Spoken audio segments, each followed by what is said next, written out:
Soon, I thought that too. As soon as we put abortion in the title, like you can't name. That's one of the rules about YouTube. You can't have the word abortion in the title. I don't even think you could say like OnlyFans and stuff because some of those clips that I watch in like the shorts that have hundreds of thousands of views and stuff, they'll bleep all of that. What if you go to YouTube right now and you just type in the word abortion? By the way, nice to see you here this morning. Let's find out. Yes, good to be here on a Friday. Normally it doesn't work out like that, but today it does. So I'm gonna go to. Are you typing it in? I just went to. I'm gonna see if I can get. I'm gonna go to YouTube and just type in abortion. There's like pill experience story time, abortion tablet for 1 month pregnancy, abortion Lil Wayne. That's random. On the front lines of the abortion war, abortion pill. That's from Vice. Abortion pill debate. Pro-life activist Mark Huck on shocking details of Planned Parenthood. Oh yeah, very. Oh, I wonder if you can get away with anti-abortion. I wonder if YouTube has the same guidelines. It's crazy that there's words that'll trigger it. Yeah. Oh, dude, someone sent me something yesterday showing that so my kids have an iPad and my wife erased YouTube and Safari off of it and YouTube Kids off it. Just has like the photo app, and so they can FaceTime their grandmother and grandfather. That's cool. And then yesterday, maybe it was my sister sent me someone had signed their kids up for YouTube Kids, and they had put in I guess you can put in what age your kids are, 9 to 12. And the first videos that are recommended by YouTube is like Henry and Henry, and it's like two boys holding hands, or learning what the letters of LGBT learning the letters of the gay alphabet. And it's crazy. It's crazy that YouTube, those were the first two videos that YouTube, it's like, hey, dude, dear God. Hey, what would it take for some of you to pull your kids out of school? What would it take? I wonder what it would take. Like, that's an interesting question. Like, what's the tipping point? Like, when do you like, no, you can't do it, and you say that people say you're trying your best and you don't got money, and yeah, you got to work a full-time job. I get all that. It's fucking crazy. I get it. But what would it take? What would have to happen at your school where you just like you bring your kid to Safeway with you? Let's say you're a checker at Safeway, where you're like, hey, you now come to Safeway with me. Fuck it, you work. Yeah. Go hang out in the employee lounge for 8 hours and do your Kumon. What a crazy. That's a good question. What a crazy story that would be. Hey, they showing my kids butt plugs and dildos at school, and so I had to bring him to look at Darian's like, what I so I had to bring him to Safeway with me today.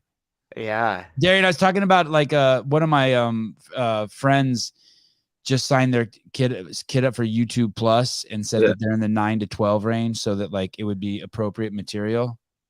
And the first two videos that came up for the kid were like Henry and Henry, and it's like two boys holding hands. And then the other one was a video explaining to their 9 to 12-year-old what LGBTQ plus stands for. And it's like, come on, dude, they're fucking 9. They're 9 and 12. Yeah, and it's and then there's like videos called Colors of the Rainbow, and it's just all about accepting gay people. It's like, dude, that's what you get for living on the West Coast. No, it's YouTube. Well, yeah, that's true. Yeah, the algorithm changes, dude. That's better than before. You know, before they used to have like that one guy who was like making all the kid shows in the Spider-Man costume, and it was doing really weird like innuendos and like sexual things that were like kind of subconscious. You remember that? That was a couple years back before. I do remember that, but I didn't know he got like Elmo. Elmo was a pedophile, right? Yeah, it got weird. Got busted. Yes, and the thing is that a lot of parents don't pay attention to what YouTube's actually recommending. So going back to that, you're choosing. That's the whole point of giving it to them, so you can go in the back and smoke some weed and drink some whiskey. Just give your kids YouTube; it's safe. And we talked about outsourcing their education before. You're outsourcing it right there to YouTube's algorithms, because the second you hand your iPad or phone to the kid and you say, okay, you're on your own, go for it. Once that video ends, YouTube's recommending another one and another one and another one and another one. And unless you're paying attention, you don't have control over that. I'm telling you. And it goes quick too. They just throw anything on the screen and the kids will press anything as well. Yep. Yeah. Has a kid on it. Yep. Sevon, are you betting the house on Volkanovski? Dude, I would be so happy if Volkanovski won, but I think that Islam might tie him into a knot and throw him out of the ring WWE style. What, so? Darian, Mr. Weeks? I was Volkanovski as well. You're hoping he wins too? I'm thinking he will. Oh, you think he will? God, I hope you're right. Hey, if he wins, it's. Oh yeah, we talked about this last time. I think it catapults him into like John Jones, Anderson Silva, GSP status. Most definitely, it does. It definitely does, and also I just think he's gonna win just because that guy used to be 230 pounds at his height. Yeah. He used to be. So I think he's the only one that has the strength that'll contend with Islam. I think he's just gonna be as strong and be able to get up because he has said something like every time somebody takes him down, he always gets back up. You know what I mean? Always. So I mean, how much will Islam weigh when he walks in there? I heard he walks around at 180. Really? Yeah. Well, that's not very heavy at all, huh? Seems giant to me for if he's fighting at 155. Yeah, I guess so. Yeah, but I mean, think about what Michael Chandler walks back in there at. Michael Chandler walks back in there at like 196 pounds. He does? Yeah, he's ginormous. Wow. Okay. And they say when people see him in real life, like he's just like a huge, ginormous, hairy beast. Like he waxes his chest. That's what he has to do to get all his chest hair off because they said normally he's just covered in hair on his chest. Wow. So he's and that helps him lose another pound. Probably. No boys on Islam's side. Hey, dude, that's the easy pick. I mean, here's the good thing for Volk. He's not supposed to win. He's the 145-pound champ. Yeah. No, yeah, for sure. He's not supposed to win, but I think it'd be a great upset, and I'm hoping it happens. But no one's beat a Dagestanian yet, so we'll have to see. That's the name of the game right there. They don't do anything but train. So I mean, Volkanovski. They don't do anything but butt train. What's butt training? Oh damn. That's good, right? That's what you call listening, people. I didn't say it. Darian said all those Dagestanis do is butt train. And I don't know what butt train is. Well, who knows what they do on their side, but that's another, Oh, shit. Austin Hartman, I think my YouTube algorithm is broken. I keep getting recommendations for this show with an Armenian midget and a hippie. Fair enough. Wow, you got Am I the hippie? You got Suze as a hippie. That's cool. Yeah, hippie with the beanie on. God. Could be called worse things. The hair's just out of hand. It's just like. Oh yeah, I feel you. Actually, it kind of looks okay now. It looks decent, yeah. I need that comb. You got to go to the weekly cuts. Oh yeah, all the way down here in the Midwest. Could I beat Hasbullah? Go fuck yourself. Choke that fucking midget out. Fucking no, but yeah, I think what was the butt plug story though? I didn't get the full lowdown. Oh, just that YouTube. It's just like YouTube is recommend if you. So they have something called YouTube Kids.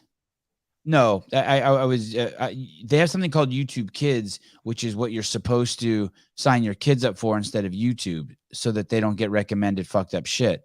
And but recently someone showed me, hey, look, I signed my kids up for YouTube Kids, and the first 2 videos that come up are talking to them about gay sex, gay relationships, and it's like, holy shit, like. And so then I was like, hey, what would you have to do? What do you people need? A lot of people, when I talk about homeschooling your kids up on here, people say like they have all these reasons why they don't do it. Right. I work a full-time job. My husband works. We can barely make ends meet. I have 3 kids. I mean, like valid reasons. Right. Yeah. Like, fuck. But hey, so I was like, hey, what would you have to do to finally pull your kids out of school? Like if the teacher was like, hey, it's okay to lick and I'm not trying to be crass. I'm just telling the truth. If the teacher started teaching the boys in there, it's okay to lick other boys' assholes, would you pull your son out of the school? And it's like, what? I said that should be a hell yeah, pull your son out of the school. Yeah, right. And then let's say you're a checker at Safeway or something. Then what do? You just bring your kid with you, and you're like, hey, just sit here. And the manager's like, hey, why is your kid here? And so, well, they were teaching him how to lick asshole today. I pulled him out. Yeah. Hey, here's the thing. You have to know this, though. And I speak on behalf of me and Darian also. we don't want the teachers teaching them that, but if you send your kids to school, definitely their friends are teaching them that. So don't forget that either. Like the shit we talk about, I don't know about girls. I didn't hang it. No girls would hang out with me. Yeah. But boys, like we talk about crazy shit at school. Crazy shit. Yeah. So but so we don't need teachers talking about crazy shit. We do it ourselves. Age as well, you know what I mean? I mean, I don't know if I talked about that much crazy shit when I was 9, but I mean, not. Hey, dude, in the 2nd grade, you didn't go into the bathroom with your friends, like 5 or 6 of you, and just take turns saying bad words? Oh, yeah, probably did that. Yeah, I definitely did that. It was crazy. That's how you. It's like that game. You know, I would say dick, and then someone says shit. Next thing you know, someone's saying fuck, and it's just a circle. And then dudes are like putting 2 words together, like shit, fuck, and you're like, dang. Well, better the swear circle than the other type of circle. So right, definitely better this. I would definitely be a part of that more than the other circle.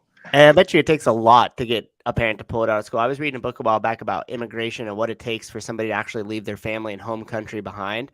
And a lot of times it takes way more than you think. It takes like the imminent threat of death. Like, and even then it depends on how bad it is. But unless there's no reason for you to stay, meaning the economy is just complete trash, their people are being, brutalized or hurt or killed within your time. Like, it takes a lot for somebody to uproot and leave. And I bet you with the kids in the school, it would take a lot. Think about what's happened in our schools. And even a lot of that stuff doesn't warrant somebody to take it out. They just think, oh, it's an isolated incident. It's just that one teacher. Once we remove them, it's just this or it's just that. And even if they realize it's the whole entire school board that's holding up that agenda, that narrative, and then propagating it through the classrooms, I just think people are too like niched into that. They don't think there's another option. Really, there isn't. So I don't think they would leave. And a couple times there has been imminent death, the threat.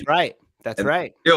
They still will allow their child to go to school. I mean, after that last one, I would have been like, yeah, never. When that guy came down from wherever down to San Antonio, and oh yeah. No way. Yeah. I'm never putting my kid in school again. Hey, so listen, I just typed in high school fentanyl death. Oh, Jesus. And January 11th, 2023.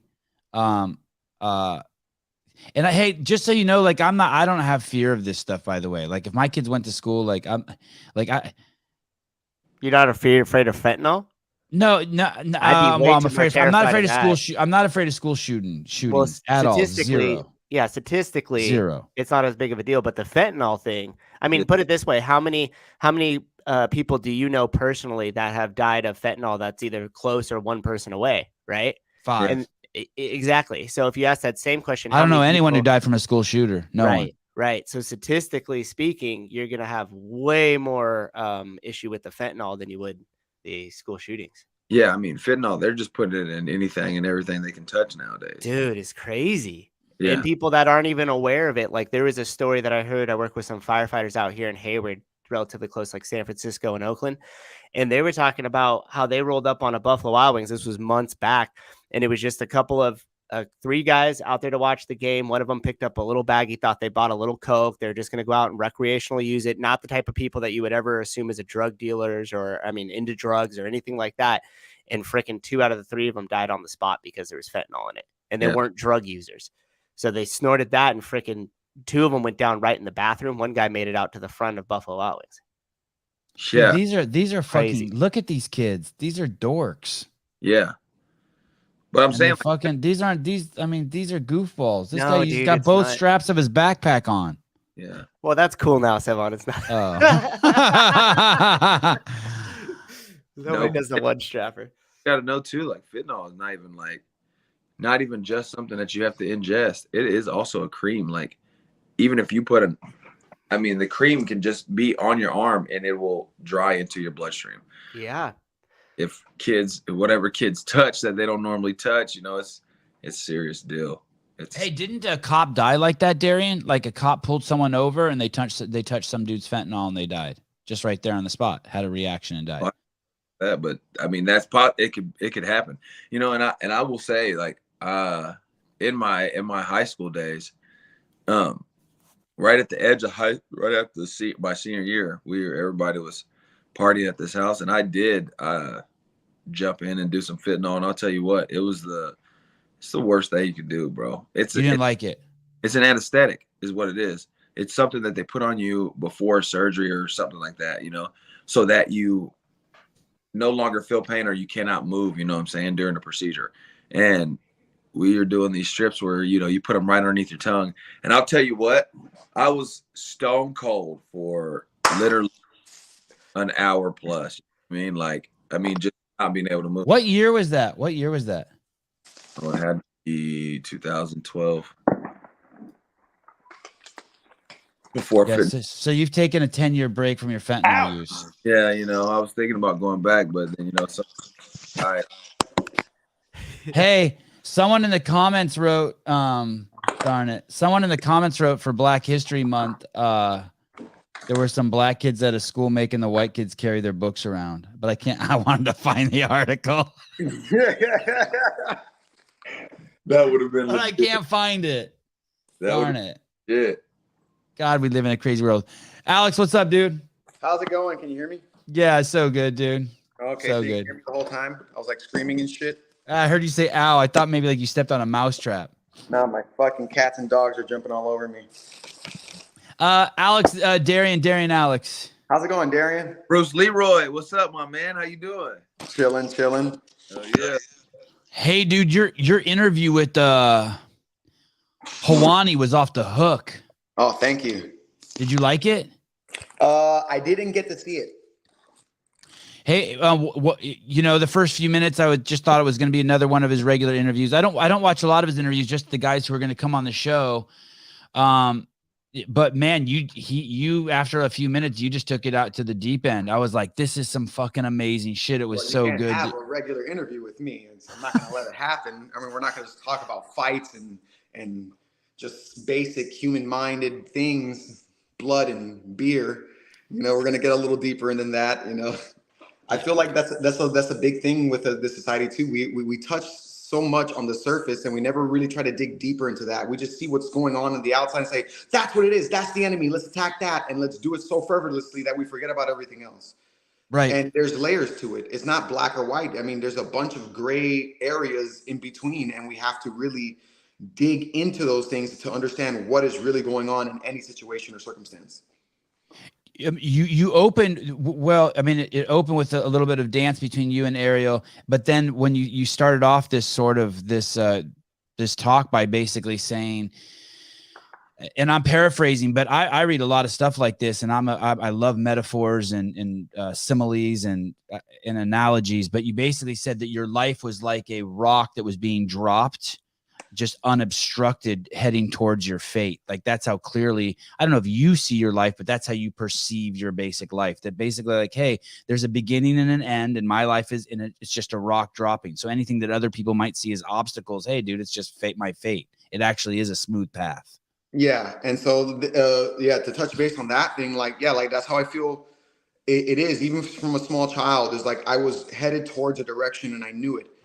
Even though my ego, my body, and what encompasses this earth at the moment didn't really know it, but the person, the true self inside of me, deep within me, knew that, and it just continuously went in that path and the direction where most people, their minds will play these gymnastics on them, and rather than being like a rock in a pond falling down to the bottom of the pond is their destination, they float to the bottom, and it takes them forever because they're acting like a leaf, catching every single current. It's like, maybe I should do this, or maybe I should do this, and maybe I should do this, and they just wisp away, constantly missing the point. It's like a finger, like Bruce Lee said it perfectly, it's like a finger pointing at the moon. Don't focus on the finger because you're going to miss out on all the heavenly glory. If you're going towards space, then go towards space. Don't stop anywhere else. Don't focus on what you're doing because you're not really doing anything. You're just taking a part of something that's already happening. Way to look at it. I like that. I like that way to look at it. I never thought about, that objective, but the strong. Alex, and you use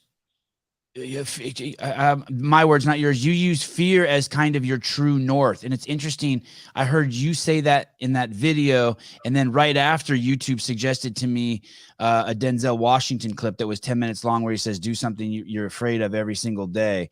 And I want to show you really quick before I let you go and tear into that thought. I want to show you this guy we had on our podcast. He's only one of 5 guys who has this job in the world. And his name is Alex Landot. And this is what he, I don't know if you can see it, but he's an urban climber. There's only 5 in the world. He basically climbs skyscrapers. Oh, wow. Sometimes barefoot. Yeah, I see those guys. And he said, when I asked him, I said, why do you do that? And he said, because I'm afraid to die. And the only place that I stop thinking about my own death is when I'm climbing that building. I'm like, oh shit. So he has to do that to himself to get so focused that he's not focused on his own death anymore. Oh yeah. And I was like, wow, Alex got a little bit of that shit going on. Like he fights to like to face some sort of fear. Well, I mean, yeah, we like that, and that's the biggest misconception people have is like when you face your fears, you never get rid of them. Ever. You're just looking it at the face, you know, and then we just call it fear because we can't put a name on it. Well, it's like he said, where I'm afraid to die. We're looking death in the face. You know, when you're looking death in the face, like, and you look long enough, you see yourself there, then you stop being scared because now you're in the moment. Now you know who you're playing against, and you know who you're playing against, and that adversary being death is at the end of the line. So you have all this time. You're going to get there anyway. But what can you do before that? Well, I'm going to fucking live. Well, I'm going to enjoy myself. You know, I'm going to be the best version of myself that I possibly can be, because we're not going to escape it. That's the joy. That's the beautiful thing about life, that we're all completely in it. And the fears will always be there. Facing them doesn't take them away. They're always going to be there. And I don't use it as fuel. I don't use it as a motivation. No, it scares the shit out of me. Fear is fear. No doubt about it. But what I have to do is just face it. Just be there in front of it and understand that I am my body. My ego is feeling fear, but my true self does not feel fear. I'm observing it from the outside of my body, almost in a third person perspective, especially when I'm in fights. I'm like looking at myself from behind or from the side or top down view in a sense. And I know that's who I am, and my body may be scared and everything like that. But once they lock that cage, once I hear that clink of the lock go down into the cage, is like I get kicked out. Like, you ever seen what is it, Mr. Doctor Strange? Yeah. You know, when that lady like pushes him out of his body, that's what it feels like. The minute I hear that clink, it's like boom. And I'm like, okay, I'm no longer scared because whatever happens to this body is not happening to me. And no matter what happens, I am still going to be here. Whether I die, whether I live, whether I don't make it, whether I do make it, I will still remain here. And it reminds me of an idiom, if you would allow me to say it. It was from a book called Dune. And every time there was something fearful going on, he would repeat this to himself. He's like, I must not fear. Fear is the mind killer. Fear is the little death that brings upon us total obliteration. I must face my fears. I will turn an inner eye and see the path that fear has taken within me. And where fear has gone, nothing will be there, only I will remain. And this is very true. You know, fear is simply a thought. And when you take it all away, fear, joy, exuberance, excitement, anxiety, only you are there still standing with nothing. You are that nothing, which is everything. You are complete potential. I'm not going to lie to you. The only time that I've really experienced that, there's two times. One was sober, and one was I was on acid, and I was at the beach, and my friend and I were hanging out, and me and him were on acid, and the other guy wasn't on acid. And I go, hey, dude. I turn to my friend who's on acid. I go, why is he tripping out when we're the ones on acid? Why is he fucking freaking out? And then he goes, dude, because he can't hear us talking. And when my friend said that, me and my buddy who were on acid were like 60 feet above the ground and looking at the two of our bodies and the dude who was freaking out who wasn't on acid. And I was like, oh shit. Like, we're not here. Whatever's going on between me and this dude who's on acid, the other dude has no fucking clue, because I thought we were talking, but we weren't talking. Yeah, and that happens a lot. Yeah, it was some crazy, and so I'm guessing it's something. I'm guessing that's you put your. What do you remember the first time you experienced that? the sort of that you are not Alex Caceres? Yeah. I can't. It happened when I was very, very young. It Trauma happened when I shit, was, like really traumatic shit. yeah, like my first time getting into fights. Every time I got into a fight, that's how it was. It's like I was watching a character act out his role, and that's who we are. We're simply characters of the characteristic aspects of the supreme personality, which is the true self. And we are just simply and if we understand that, or if we realize that, we can take ourselves out of the physical body and observe this character play this play perfectly, his role perfectly, and we allow it to happen. When we try to control our roles is only when we meet adversity in such a way that it stunts our growth, you know. So we have to kind of allow ourselves to go through these trials and tribulations and accept them gracefully, whether they make us sad, and these emotions, they're going to pass. All of it shall pass. So we have to accept it for what it is, because that's what paints the beautiful picture of the world. It's a harmony of so many different, a symphony, should I say, of so many different emotions and so many different experiences, that in order to get the full picture, we have to experience misery in order to experience true joy. We have to experience hate in order to experience true love. And we also have to feel these things ourselves for other people in order to have it reciprocated back to us. So it is a beautiful play. It's like a dance of lights going on all the time, and we just have to embrace it. Like, people have their favorite colors, but that doesn't mean that you dislike all the other colors because one is your favorite. Because without all the other colors, you wouldn't have the differentiation of what your color was. Right. It would all be the same. So that's why, like, something similar, I know it's kind of off topic, but that's why, like, I never hate my opponents. I never hate my opponents. I never talk shit about them. I can't get angry at them. Why? They allow me to express myself in a way that in a normal day-to-day society, it would be looked at as carnalistic, vulgar, and evil almost. Yeah, this guy has given sure. me the acceptance to show me who I am through pain, through suffering, strife, tears, blood, joy, the agony of defeat, and the thrill of victory. All of that combined once together, this person is a brother to me. This person is a person that allows me to bleed with him. And this person is also a person that's not afraid to push me to my fucking limit. And that's a person that you can appreciate. And there's a quote that explains that. Not everybody you fight with is your enemy, and not everybody that helps you is your friend. Yeah. That's a good one. I don't look at it as that same perspective, but I'm in that same way where I never am upset at an opponent or angry at an opponent. I feel like, those guys who sit there and get all tough and that's what they just wear their fear right there in front of them. You know what I mean? Like, they just put their fear on those. So their mind and their body's telling them, oh, we have to react like we're angry or that we're tough, so that they don't know that I'm scared. And that's them just afraid to feel their fear. But it's even deeper. It's like they're telling themselves not to be scared. Yeah. So they put on that persona. Like, they don't even believe that they're scared. But that's where you fuck up. Yeah. That's where you fuck up, because these are natural emotions. That's like saying like you think when I fight, I don't get angry, I don't get frustrated a little bit, I don't get scared. Of course, I get all these emotions. Yeah. What I am doing, though, I'm not letting them control me. So yeah, when I hit you, I'm hitting you with a bit of anger and a bit of like, like I got to. That it's an expression of energy. Yeah. It's not personal though. Same thing. If I'm scared, I am scared, and I will tell you I'm scared. And I feel like when you face your fear with honesty and people know that, what else can they do to you? Yeah. What else can they do to you, even if you tell them you're scared, but you still step there in front of them ready, and just with a smile on your face? Because what the opponents refuse to understand is that I'm not scared of you. I'm scared of death. Yeah. And then when death smiles at me, I can just only smile back. And then I embrace him completely, and I step into that darkness with the light of God in me. What about people who experience this through like crazy trauma? By trauma, I mean, like, you got Kayla Harrison, right? She wrote that. You know who that is? The female fighter. Yeah. Yeah. So she was on the show. She wrote a book about how she was molested by her judo coach from the age of 8 to like 16. Wow. Right. Yeah. And so she would talk about going to this place, when those things were happening. And I don't know what that place is, but those events were so traumatic that she didn't have this out of body experience so much as she would just go to like a field of flowers. Right.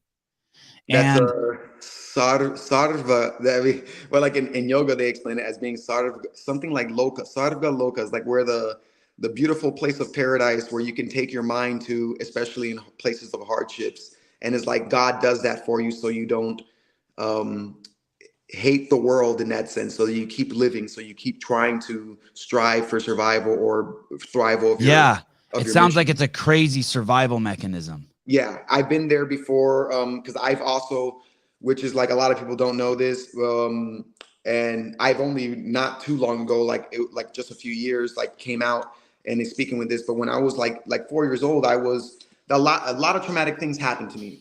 When I was under 4 years old, I had to sit there in front of my my driving whatever garage or driving lot, whatever, to the house and watch my mom get beat up by two guys and robbed at gunpoint Oh shit! for her car At and everything 4? at less than 4. And I was helpless and I was looking at this and I was crying the whole time. I couldn't do anything.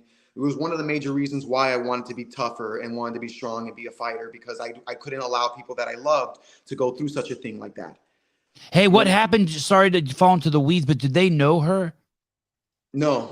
Just randos, just random dudes, just thugs, Well, like just robbed they her. might have known my father because at the time my father was a drug dealer and he Okay. was in jail at the time because he got caught, and all his enemies started to come and rob us. So it Right. must have been them.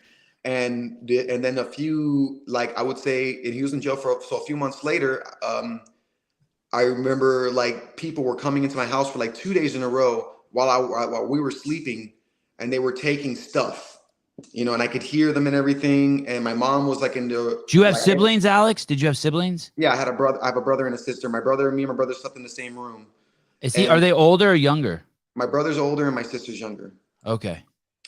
And then one of those nights, the guy came and he came into the room actually. And I just remember him being a big figure. I was very small at the time. And he was taking one of my game stations. I forgot, it was Nintendo or something like that. And I'm like, hey, that's mine. I woke up in the middle. I'm like, hey, that's mine. And then he grabbed me and took me into the closet and molested me, forced me to touch him and touch me in different places and shit. And I shut myself off when that happened. I shut myself off. I was completely not there, almost to a point where it's hard for me to remember it other than just like a shadow, or just like Right. sometimes I'll have dreams about it where it's just a feeling of being groped in that sense, and being controlled, where I can't, even though right now I'm like, I'm a strong man and I fight in the UFC, but when I have these dreams, I can't do shit about it. I'm completely helpless. You still have those dreams? Sometimes, yeah. Yeah. It's almost like a feeling of claustrophobia. Did you ever tell anyone that story? Yes. After it happens? Yeah. Not immediately after it happened. Like the first time I told that story, I was like, and that's what I'm saying, like how something bad like that can haunt you. I was like 25. Hey, does part of you not want to share the story because you think you derive power from it? No, not at all. I don't, nothing like that. To me, it was just, I don't derive power from any of the experiences that happened to me. I know that the power is always there and it's always on, that I can just choose to be it or not be it. Like today, I didn't need any coffee or any traumatic experience to get me moving. It was just a thought process. Like I make the right choices every day and then I'm going to keep doing it. It's more than a motivation. It's a discipline. When I don't want to do it, I have to get up and fucking do it. And then I realized, I did want to do this. But it's crazy. It's crazy. And that ended up getting me into a lot more fights, I would have to say, when I went to school, because now I was fighting off a stigma of being, how would you say, not so solidly founded in my sexuality at the time. And I would take offense to homophobic slurs even more because something did actually happen to me. Right. And not only that, I was also confused about women because when I was younger, one of our babysitters, which was our next door neighbor, used to molest us as well. Me and my brother, tongue kissing down the throat and shit like that, some weird fucking shit. And I was 5 or 6, I did not understand what was going on. No, how the fuck could you? How old were you? Was that a boy or a girl? That babysitter? It was a girl. So I was confused for my sexuality for a very long time. Even throughout middle school, I was asexual. I wasn't attracted to anything. I was afraid of males and females. I was just like, fuck, leave me alone. You know what I mean? Like, yeah, and that's a shitload of energy to not have a place to put. yeah. Yeah. So I developed a lot of like what I call crazy anxiety, like just a lot of fucking energy. Just I needed to pour it somewhere. So I poured into books, I poured into man, I would sit outside and I would just literally pick up like sand or dirt and just look at all the tiny grains that made up black dirt, and it was all different colors. Like that, I would lose my mind in that. Like I needed something. Like I would grind my teeth. That's how frustrated I was when I was growing up. And I would grind my teeth in the night without knowing it. Like it was just my dad would have to wake me up. Hey, stop doing that. You know, like it was fucking crazy. And just a lot of shit that was going on that I would realize now. Like my father, like he was a drug dealer, man. He was a fucking gangster, man. Like he had cocaine all over the counter. I thought it was talcum powder. I was a kid. I didn't know what the fuck that was. He used to take me on fucking shakedowns that he used to go like shake down people for money with like guns in his hands, like putting shotguns in people's faces. Like, and like to me, like the way he was talking, he was like, hey, we're going to play a little joke on my friend here. And it looked like they were just having fun, but I'm realizing, I'm like, holy fuck, I was in some shit. You know, like I was in some shit. And hey, we were just talking about taking your kids to work.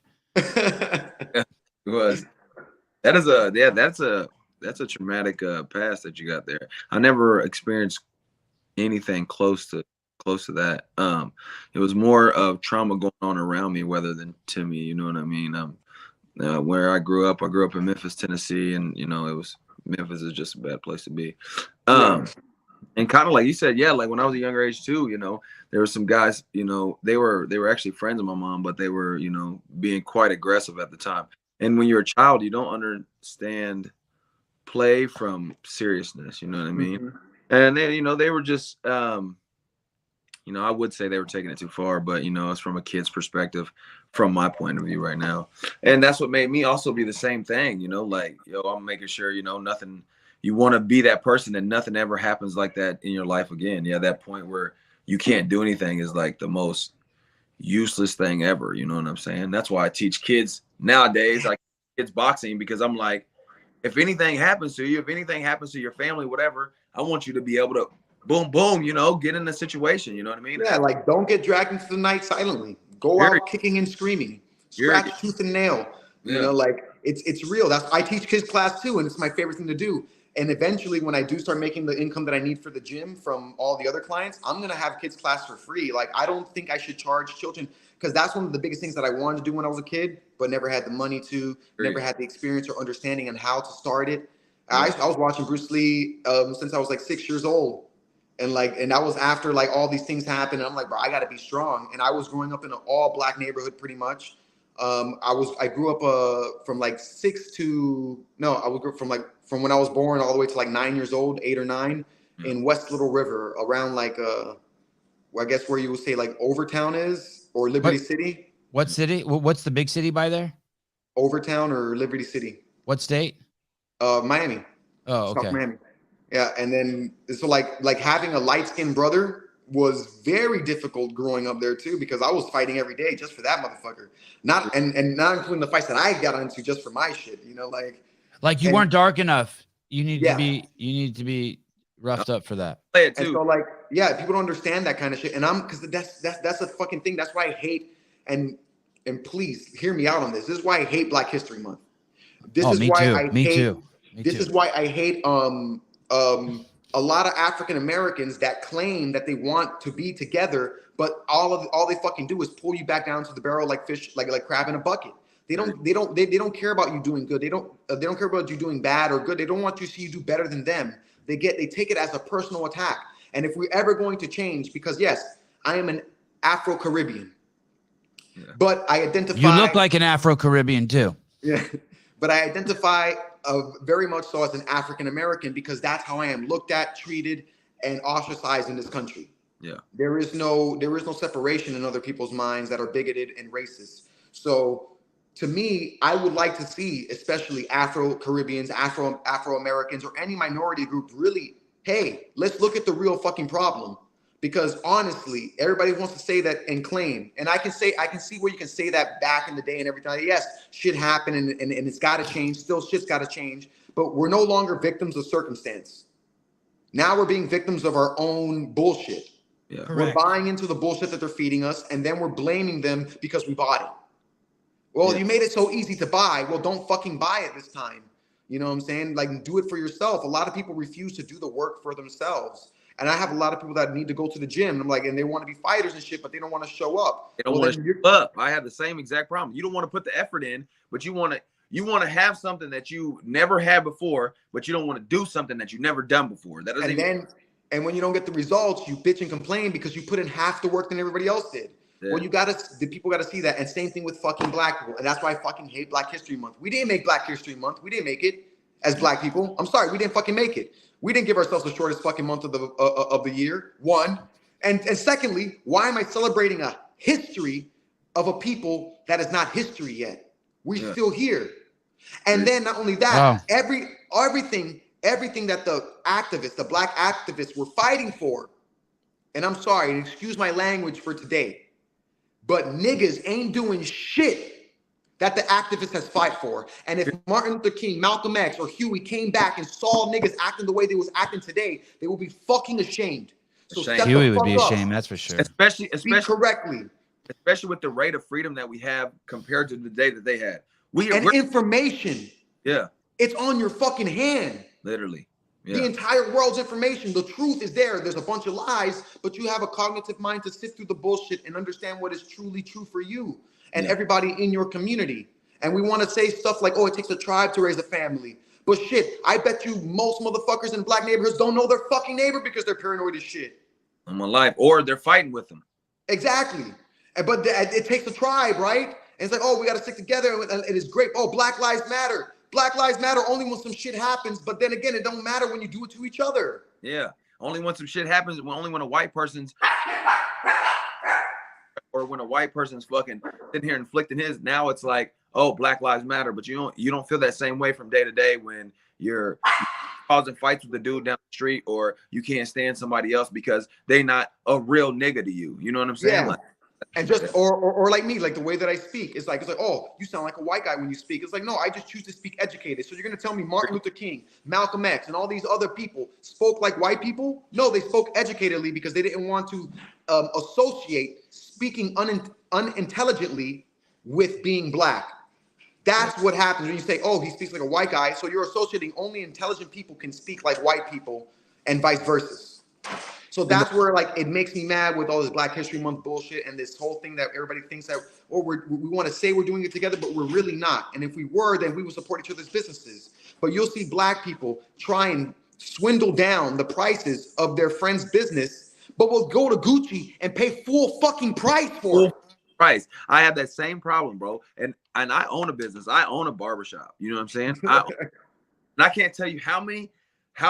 Let me get the homeboy price. Literally, how many other people come in and they'll pay me twice the price of haircut? But freaking black dude comes in like, bro, can I get a deal for me and my son? Maybe make it like $10. Like, what?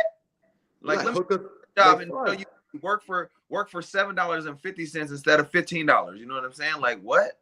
It's crazy. Hey, let's say here's the thing. Here's a piece to add to this too, Alex. Let's say everything is true. All the activists are saying. Let's say it's all fucking true. Let's say fucking half of America wakes up, every white guy in America wakes up every morning. They're like, okay, today I'm going to kill a black guy. Let's say that's true. Although I don't think one person does that, not even the most evil, but let's say everyone does. The exit is still the same.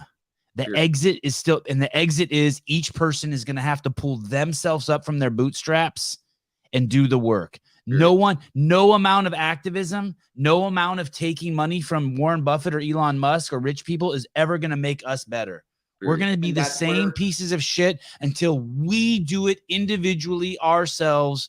And I don't know why I'm preaching to you two guys. You guys fucking get in the ring and fight people. But yeah, the story doesn't matter because the exit is still the same. Yeah, it really. And that's kind of back to your rock thing again. Don't be distracted by like some guy over there hating you because you're black, or some girl not liking you because you got a big nose, or like someone saying like, hey, you still have. Don't be distracted by that. Still get to your destination. And that exactly. And I think I said this on the last interview. It's like the person that wastes the most time climbing the mountain is the person running around the mountain saying you're climbing up the wrong path. Yeah, right. The view's still the same from the top. So, and I totally agree. Like the activism is only to bring awareness to a situation, but it doesn't do anything for the situation. No. You know, Matter of fact, in this case, I think it's made it worse. I think the last 2 years of activism has just made it worse. Well, like to be quite honest, I feel like the last few years of all this activism has been implemented by the powers that be. I think these are planned. Right. I think these are planned activism events. Yeah. I think that they're trying to create diversity. They're trying to create separation between people. That's what they're trying to do. You know, like I don't like this whole because they found like people like Antifa, for instance, fighting for Black Lives Matter, but they're white people going to black neighborhoods, breaking shit up and all this shit and making it look like black people don't know how to riot or don't know how to protest. Period. You know, and that's like, holy fuck. So like, I feel like there's a bigger power at play to constantly create a separation amongst people so that it's easier to control us as individuals versus controlling us as a community. If we all got together and we all started growing our own food, because it only takes 2 houses in a 14-block radius to grow food for everybody. So imagine if more people did that, you know what I'm saying? You eliminate grocery stores. If everybody had their own chickens and coops, you eliminate the egg companies and chicken companies. And these are Tyson Chicken's, a big motherfucking company. You got chickens, Darian? Yeah, boy, I got like 8 chickens, 2 ducks. I got a full garden in the summertime. In the winter, it's not too good right now, but I got a fat garden, but I need chickens. My wife wasn't letting me have chickens, but now I think she's going to. Now that I told her that the Chinese are putting the vaccine in the chicken eggs. I don't know if it's true, but I just told her that, and she's like, "Oh, we can get some chickens." Get the chickens. It's and I even love them just to have farm animals like that around. Chickens, they eliminate about like 40% of your food waste. Yeah, literally. Yeah, like anything that I don't eat, I can get to the chickens. Chickens eat anything that citrus fruit, and everything else chickens will devour down. They just need protein and anything, and all fruits and vegetables. We can eliminate literally I think more than 40% of the landfills in America if everybody started having their own chickens in their backyard. You have chickens, Alex?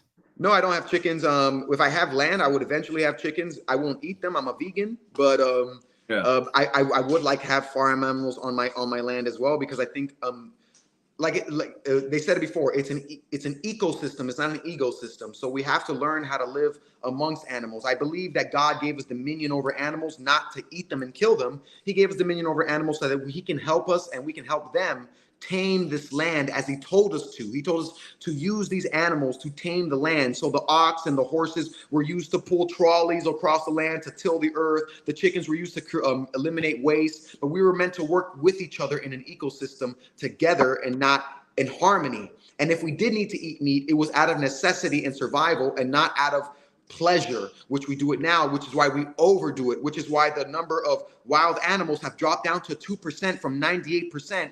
And the domesticated animals went up to 98% from 2% in the matter of 75 years. And it's killing the planet.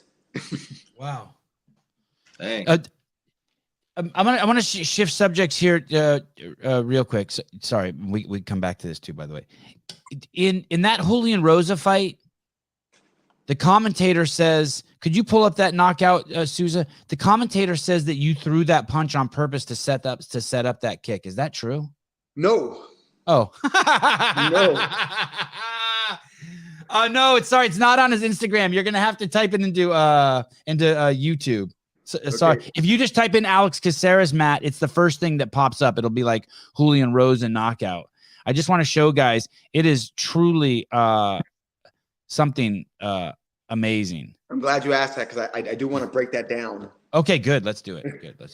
For those of you who don't know, Alex Caceres is a very special man. I mean, you know this already by just listening to him speak, but he has been in the UFC forever. I want to say since 2011. 2010 was the Ultimate Fighter, right?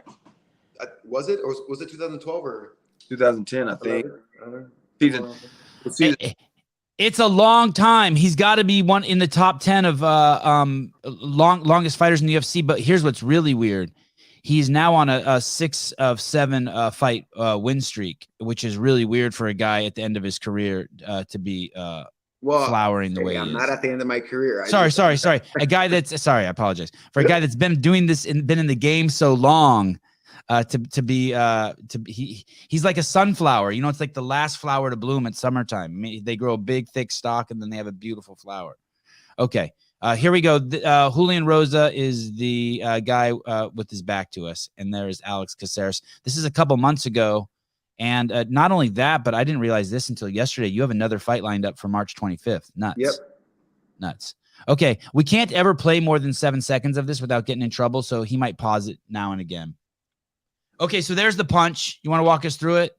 Okay, so you can use the keyboard, by the way, Souza, to pull. The keyboard will always take it back 10 seconds. The L on the keyboard, or the J. All right, so right there, when I threw that punch, right, I saw him drop his hand, and I'm trying to hit him. I was literally trying to hit him with the punch. So I threw it big to try and hit him with the punch. When I was overextended, I saw like, holy shit, I missed, and I'm kind of in range. So like, let me throw this kick up to kind of create space, you know, and it kind of flowed into it. I didn't even think about it. So it was a defensive kick. It was like, hey, I'm going to throw this kick to keep him away from me because I'm exposed. And then the defensive kick turned into the knockout. Well, I don't want to call it a defensive kick. I don't want to call it, because like I wasn't thinking those thoughts at the moment. It was honestly like it was like shadow boxing. Like I can't fucking tell you that like I was thinking of this or that. I threw the punch. I realized I missed. So when I missed, I'm like, well, let me throw the kick since he's a little bit out of range. Let me see if I can touch him with this. And it was just, but I wasn't even thinking that at the moment either. I noticed it and I just kept going. It was a flowing state. It wasn't something I was thinking about or trying to do. It was just like, the best way I can explain it, it was like shadow boxing. Yeah. Hey, is that a hard kick? Like, is that like only 30% of your power, but it's just a perfectly placed kick? Or that it's not all of his power. I put it was a snap in that kick. Yeah. It was a pretty good snap in that kick. It was, I would say, like, if I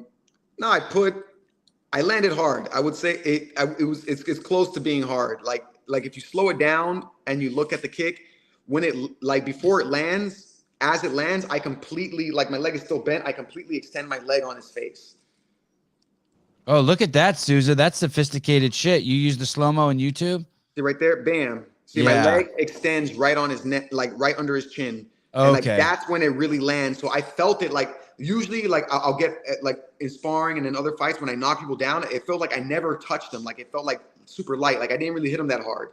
But this one, I felt me connect. I felt me dig in. I felt my shin go right into his, like, right under his chin right there. And like, I'm like, oh fuck, that hurt. Like I know that hurt because I felt the immediate bruise on my foot and everything. So I landed pretty stiff. And I think it seemed soft, but since I was overcommitted onto one end, I carried all my weight to that side. Yeah. Hey, how stoked are you that it's over in a minute, like in 3 minutes in the first round? Is that like, oh good, I get to go home and hang out now? I honestly couldn't believe it. I honestly, like, I didn't think it was over. I was still trying to come to terms with it. I was like, holy shit. Okay, he's down. He's down. I'm like, are they going to stand him up? Or we're going to fight again? Like, I'm like, I was still like in it, you know, like, but your body's still in fight mode. Yeah. It doesn't just turn off just because the guy's down. The craziest thing is that, like, yeah, since it happened that fast, usually even in fights that I don't get damaged in, I'm walking out sore as hell from the adrenaline dump and everything. Like, I like, wow, I was ready to go again. Like, I was kind of like saddened afterwards. I'm like, holy fuck, I didn't fight, you know, like, I wanted to fight. But other than that, it was enjoyable because I was glad that I was uninjured. I made a lot of money and I was able to fight again eventually and keep doing what I love. But I felt like it was definitely a big turning point because I thought I would be more excited. I thought I would be more celebratory after such a win like that. But it wasn't. I didn't feel good because I knocked the guy out. I didn't feel good because I won. I just felt good because I was able to do it and I was there. And that, I don't know, it was such a loose feeling. I can't even tell you, like, whether I was happy because I won or I wasn't necessarily. I was just being at the moment. It was a beautiful thing. It's like a peacefulness. It's like you're not trying to just go for pleasure and you're not basking in some type of negative emotion either. You're just being, and it was just, the moment was perfect there. It felt like, and as the way the UFC does it, you're in the middle of the cage, you're in the spotlight, the people are interviewing, all the lights are on you. It just felt like I was supposed to be there. Like, it wasn't something that happened as a fluke or was a mistake or like, oh wow, I can't believe it happened. It was just, it already happened and I just took place. Yeah. Can you bring up his Sure Dog, Mr. Souza? Can you bring up his whole career? So it looks like basically since the day you stepped into the ring, you have 2 fights every year. And the years that you have 1 fight are followed by years that you have 3 fights. So you're just on this pretty steady, right, pace. 2 fights, 2 fights, 1 fight, 3 fight, 2 fights, 2 fights. Is that just on accident? Is that just there's someone at the UFC who's like, hey, we need to just give this guy 2 fights every year? How does that work? Man, I don't know, man. Honestly, I would prefer to fight more. Like I'm always calling and asking for fights. I'm always like, hey, give me another fight. Hey, give me another fight. Hey, give me another fight. And they're like, oh, well, we can't match you up. And now that's becoming harder since I'm in the top 15. They can't just match me up against anybody. So they have to like, it's a big, and 145 is the biggest division in the UFC. So it just takes a while for me to get fights. And make it smaller. Scroll down. I wanted to look at his. Just look at this. And so even the fight you lost against Sudik, that went all 3 rounds. BS. Yeah, like that's poor judgment. I honestly believe, and I think that's just the way that the media wants to market certain people. Because there was even a picture in that fight in the UFC that they took, and it shows Sadiq like trying to lift me up and slam me. But the angle that they took it at, it looks like he dumped me on my head, but he never got my feet off the ground. Right. Like I still had 1 foot on the ground solid, and I remember that he picked me up and I landed right back on my feet. And then, but the picture they took it from above, and it made it look like he's dumping me on my head. And then he won literally from foot stumps. He landed maybe 10 leg kicks that were solid. They took me off of balance, but they never knocked me down. I landed more body shots, more head strikes. I had more takedown attempts, successful ones too. And then he just stomped me on my foot when he had me up against the cage like 20 times. And that added up to like 40 leg kicks because they consider those leg kicks. Oh, shit. So like, I don't know where the fuck they got him winning. I broke his fucking orbital and everything. Like the guy didn't want to fight me. And you see how he fights everybody else. He walks him down, beats the shit out of him. Yes. But with me, he was backpedaling the whole fucking time. I touched him. You broke his orbital? Yeah. Oh, that sucks for him. Wow. Oh, he's a savage. But like, but it's just like, so I like whatever they can say that on my record, but I know that I'm winning. I know I have not been beaten. Like I have not backed down, and they're not going to do it to me anytime soon. They're not going to do it to me now. I feel that I am here now for real. Like there is no, it's not even a confidence. It's just a certainty. It's not a belief. It's a knowing. It's just that I know that what I have and that I am good, that I have a pace that people can't match. That I move too quickly, that I'll make people look silly if you try to hit me with a combination of punches. I will matrix your ass. And I don't mean it in any bad way, but I just know how fucking good I am, and I want to express it. And I want to express it. There's no shortness of that. No. I'm gonna do a little side question. As a vegetarian, man, what do you eat for protein? Everything, man, everything, dude. And everything has protein. Every single thing has protein, and that's a beautiful thing. I love that question because I love breaking this thing down for a lot of people. So we think that protein comes from animals, but the animals, the biggest and the strongest animals eat plants to get their protein. Yeah. If we get it from animals, we're getting like a second great protein, a protein that's already been used. And then the thing, and when we get too much bioavailable nutrients, when it's too bioavailable, we don't use our body's mechanisms to synthesize those nutrients ourselves. So for instance, when it comes to protein, our body is able to break down chains of amino acids into their single strands of amino acids and recombine them into the chains that we need for certain functions in our body. But if we just get protein from animals, which is already combined together and it's already bioavailable, we just absorb them. So it's like we're working with a crutch, especially when we overdo it, like we do it 3 meals a day. We eat meat 3 meals a day or animal products 3 meals a day and every day of our lives. So now our body loses the ability to synthesize our own natural proteins. So if I would get like certain amino acids from fruits and certain from vegetables and certain from grains, my body would recombine them into the actual amino acid chains that I need for whatever function that I need at the moment. But if I don't, then I'm only getting a certain kind of protein for a certain kind of function, and it's already bioavailable, so I just absorb it, so my body loses that ability. Same thing when it comes to cholesterol. Don't you know your liver produces its own cholesterol? And the cholesterol that your liver produces smooths out your artery lines, so it makes the blood flow and circulation of oxygen easier throughout the body. But when you take cholesterol from another animal, and only from another animal does that cholesterol stick to your body. And then you know what else happens? Your body stops producing cholesterol in its liver because it's getting it from an outside source. So now your body's on a crutch. It's like, I don't need to make it no more because I have something else making it for me, right? It's the same thing versus the best analogy I like to use is working out on machines versus free weights. Yeah. You don't build stabilizer muscles on machines. So another question. So what do you walk around at fighting at 145? I walk around close. The heaviest I'll get, and that's like on good days, on good heavy days, will be 160. Okay, so but normally, so you never get giant. No, normally, like when it's fight day, like I'm already like 156, 155, and then I'm just cutting like literally 5 pounds. I don't do nothing, man. Yeah, I eat all day. Oh yeah, what well, how long you been? How long? And I said vegetarian, but you said vegan. How long have you been a vegan? Like you've been a vegan your whole career, or you started? Pretty much. Since I moved to 135, I've been vegan, and that was for about like almost 10 to 11 years now. Jeremy Garcia says that's why I do meatless Mondays. It's good. And if we're going to eat like, and if people say, oh, we're going to eat like our ancestors, then I'm all for it. Don't get me like, if I knew where everything came from, I probably won't be vegan. You know what I'm saying? But the thing is like, we don't live like hunters as people want to claim that they live like hunters. We don't go kill stuff. Yeah. We don't go kill stuff. And then only that, you got to think about it. Even the best hunter back in the day, one, needed a group of motherfuckers to hunt the animal. Yeah. And two, they had a whole tribe to feed with that one animal. You had to track it for about like a week or so or more, depending on what animal you're tracking. Yeah. Right. And then when you do kill it and bring it back, you got to divide the meat up amongst the whole tribe. So the portions that you're eating are significantly smaller, and the frequency that you're eating it is for significantly less. So if you want to live like a hunter, then you're only taking what you need.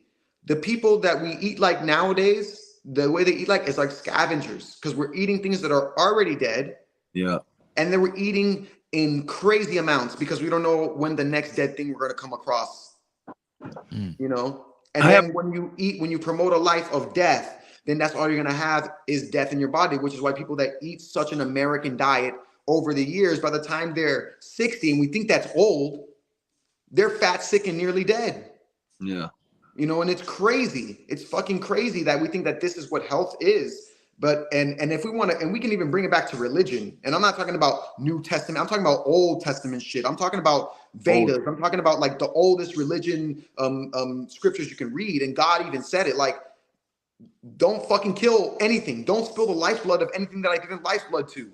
Period. Every seed bearing fruit, every hard seed bearing fruit, and every leafy green on this that I put on this earth, this shall be flesh for you. He uses the word flesh for you.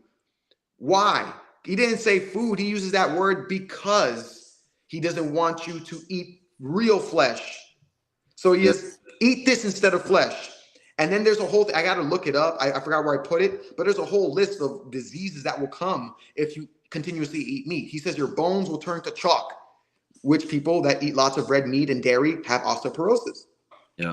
You know, your ears will become a waxy issue. Your skin will turn to boils. And it's something like shame on a man who seeks to add flesh on his body by eating more flesh. You know, like crazy shit, like so many different quotes pertaining to that. And then the New Testament comes along after the Romans killed a whole bunch of fucking Christians in the fucking Colosseum to say, oh, we got to integrate their religions with us somehow because there's too many. Christianity is growing in popularity, the real Christianity.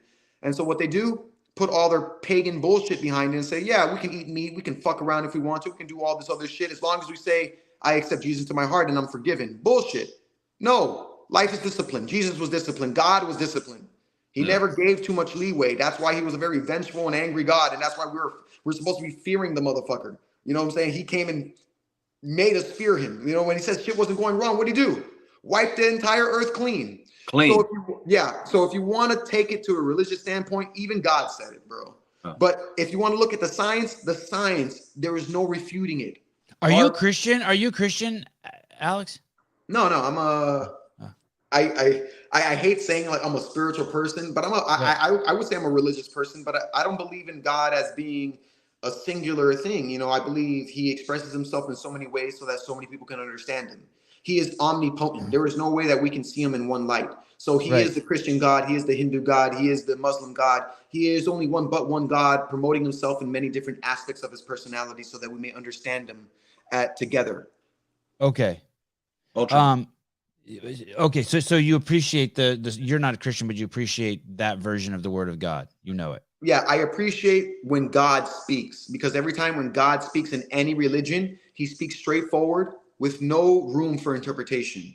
I hate organized religion because always the priest and the preachers say, well, I think God said, and I think he meant this by what he said. No, there is no thinking. There is no thought that man could provide God to elaborate on his idea. Because he is omniscient, he is omnipotent, he is infallible. So whatever he says cannot be interpreted by man. It has to be accepted only. 100%.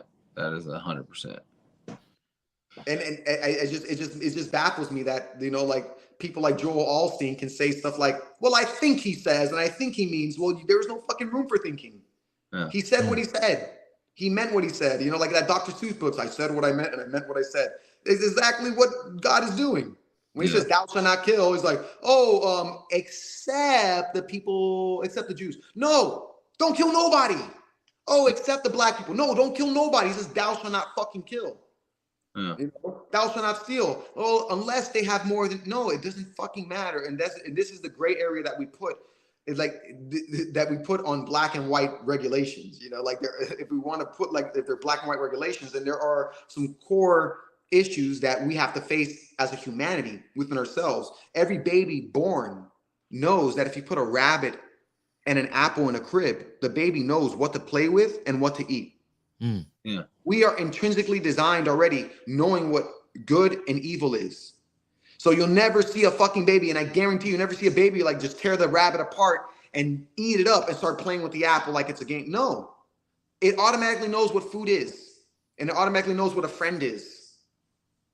You know what the trip is? We've had people on this show who are just complete fucking vegans who had stage 4 cancer and they cured themselves of it.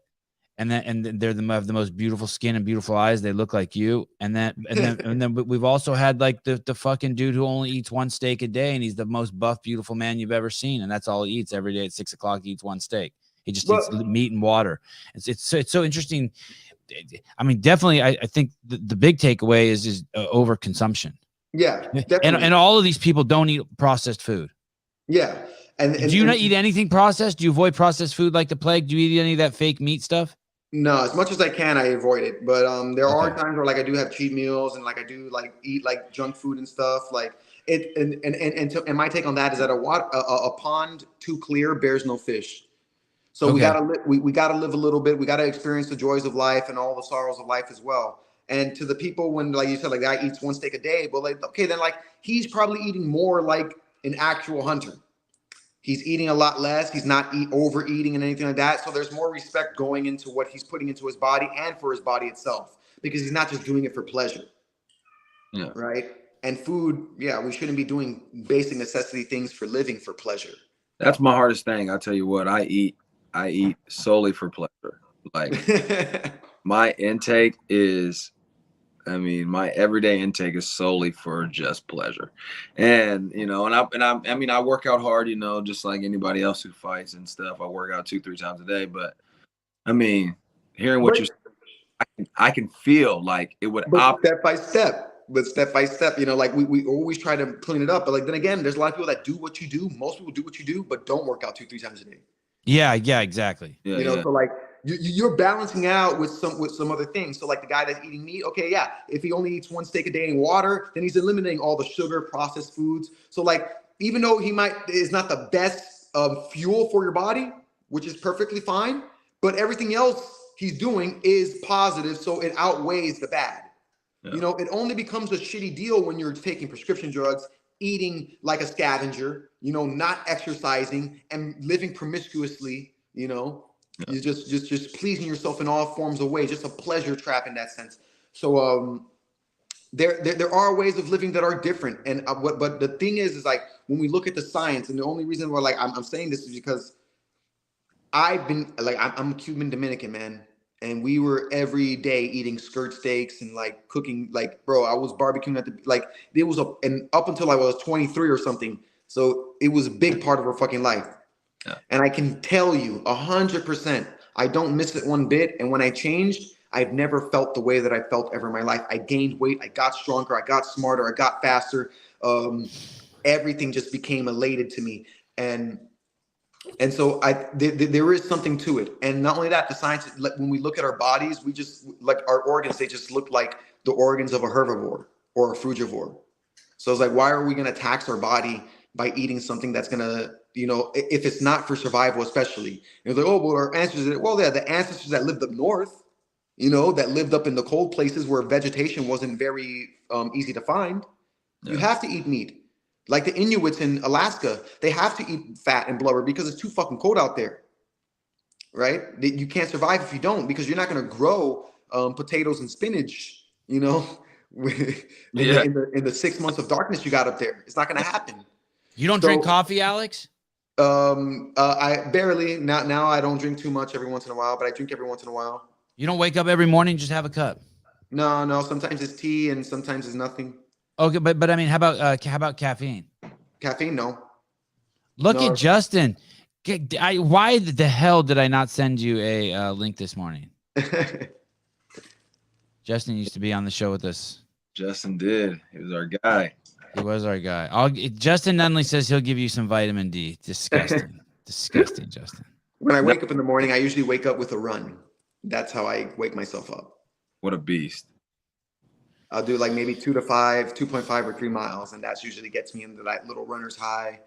And then I can come home and get everything started. Like today, once I got up, I walked the dogs. I went out for a good 3-mile jog and came back. And then that's when I went to Publix real quick. And that's why I was going to be late because I had to get some cat stuff. And then do you use soap? Soap? Yeah. Shower. Yeah. You soap? What soap do you use? I want to get a soap sponsor. My wife doesn't like me using soap. Like I'm not like she was telling me forever I can't use Tide, and then I was like, she's telling me there's all these poisons in it. My sister would tell me that shit too. And then recently they just banned Tide detergent in the state of New York. And my wife's like, see, I told you.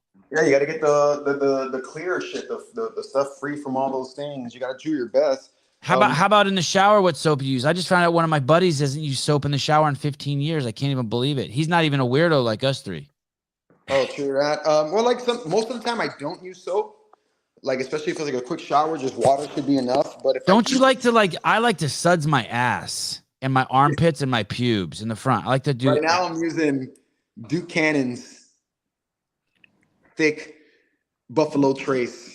Buffalo Trace. Hey, that's your. Oh, look, there he is. Good jobs. Look at you, Souza. Look at you bringing in the heavyweight, Justin Nunley. There he is. It's all natural, like oils and stuff like that. It like Duke Cannon is a really good brand, especially for beard oil, lotions, creams.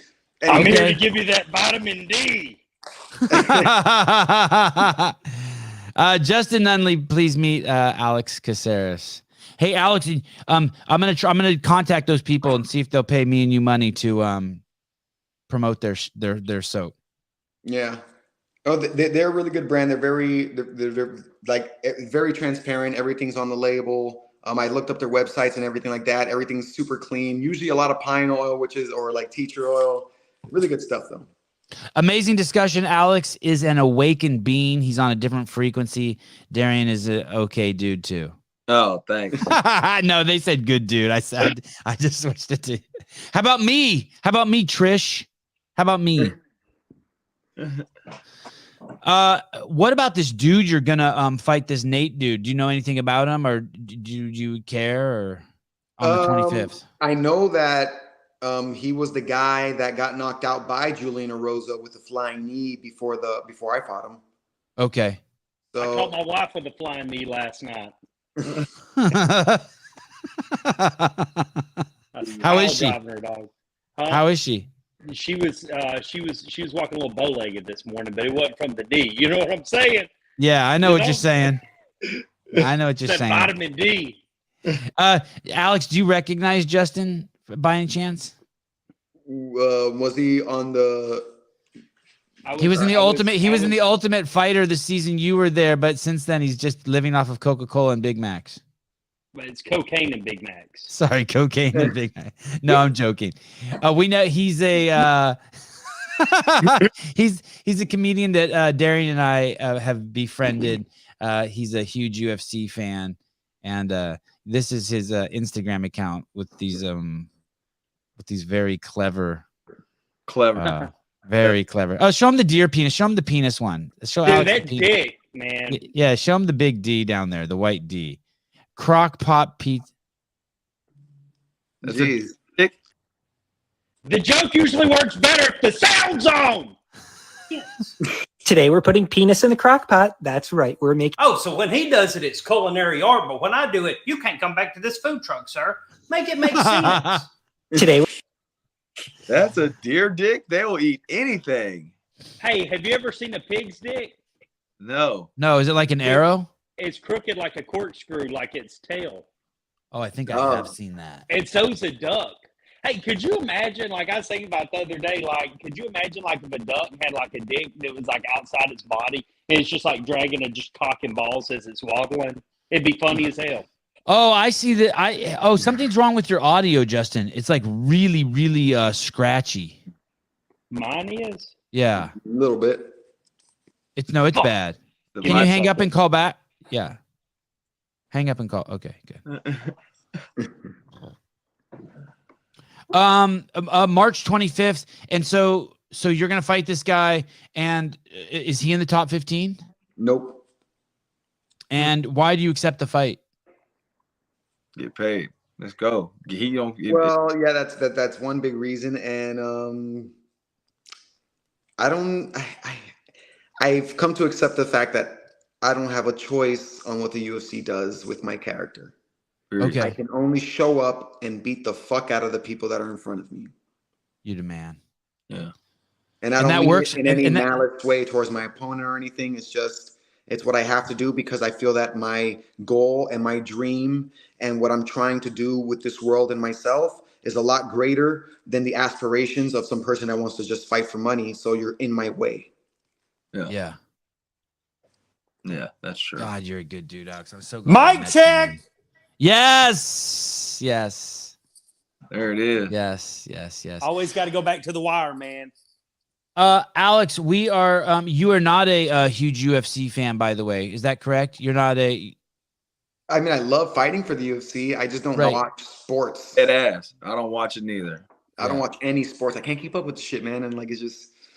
And then listening to people talk about it that don't play sports is just it's just like and like they can do it better or they can do this or you should have done that. It's like, why don't you just enjoy watching it? Like when I watch basketball, I never say like, oh, I like this team better. Like I'm like, oh, these guys are fucking athletic. These guys are doing some crazy shit. Like this is amazing to watch right now. It's like a whole theatric show. But when people are watching, oh fuck that guy, I'm like, bro, this guy's doing something you can never ever imagine doing in your dreams, and then you're gonna curse him. You're gonna curse him. And like, that's crazy. It's like, just enjoy the show for fuck's sake. How about the bullshit you get when you lose a fight and how people flood your inbox with just like, dude, I was about to say, like, y'all didn't watch my commentary on Darian's last fight. Oh no. But for me, it's even when I win fights, it's like even when I win fights, I get like I get flooded with like oh, there's some secret haters and like the people that make account, they just make accounts to hate on me. Like, oh, the next fight you're gonna get fucking smoked. Oh, you think you're good? Oh, that bullshit. That want to be like humbleness, this bullshit. You're not a spiritual person. Like just attack my character completely. Like wipe my. I'm like, damn. I'm like, it's like that. I'm like, holy shit. I can't even say shit these days. I can't even say, hey, we're all one, amen, peace and love. Oh, that's bullshit. You know, like I'm like, okay. No, as soon as you're like, hey, we're all the same people, we just different. Hey, they're like, fuck this guy and his mother. Yeah. Yeah. People are wild, bro. Hey, how do those people sleep at night? Oh, they don't. They're up at night typing. They don't sleep at night. Right. They're I gotta get this shit out. NPCs, bro. And they got so much hate inside them, bro. They just want to spew it to everybody else. That's all it is. Like, what's NPC, non-playable character? Yeah.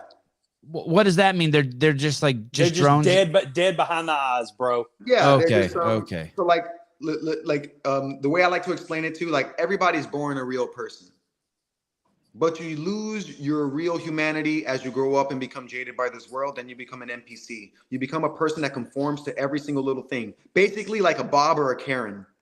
Brought to you by Pfizer.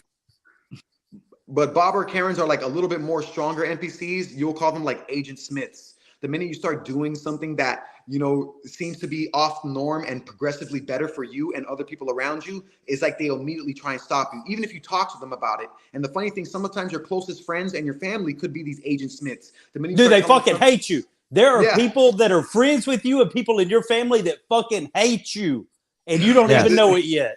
The minute you Yes. start talking Oh, I about, hey know. man, maybe we should start eating like this a little bit better, or like don't, but like, it will help out with it. Nah, what the fuck are you saying? Like you're just going against all like hundreds of years of culture. My daddy ate like this, and my daddy's daddy ate like this. Fuck you. And I'm like, okay, I'm sorry.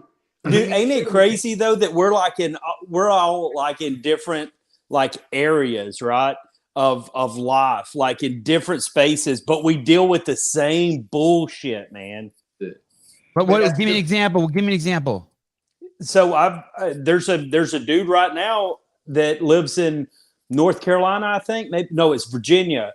That he's committed like 3 felonies in my inbox, bro, of like shit that he said that like I kind of had to take serious, and I had to go to the sheriff. I was like, "Yo, is this something I should be concerned about?" Because I like to let a lot of shit slide. This has been like 2 or 3 months he's been doing this, and he was like, "Yeah, this is some shit you should be concerned about." And I was What like, the fuck is wrong with people? Dude, people are wild, and I don't do nothing but tell jokes. that's true. Yeah. Like, Hey, did Derek Lewis get kicked off of Instagram? What was his Instagram? The Black Beast? What was his? the Beast, UFC Beast. Why do you have to be the Black Beast, Savon? Yeah. Just well, I don't know. Well, come on, man. Come on. Black History Month. That's why. Yeah, it's Black History Month. Flood his inbox. Blow him up. Hey, it says right here, Derek Lewis banned from Instagram. Why? Why did he? Probably because the Instagram account was too good. Man, his Instagram account was. Yeah, like the Instagram done that to me before plenty of times. Like sometimes I'll be on live, like I'll go on live and I'll have like conversations with people like this, like talking about some deep shit, and they will cut me off like in the middle of my stream. And I lost my account.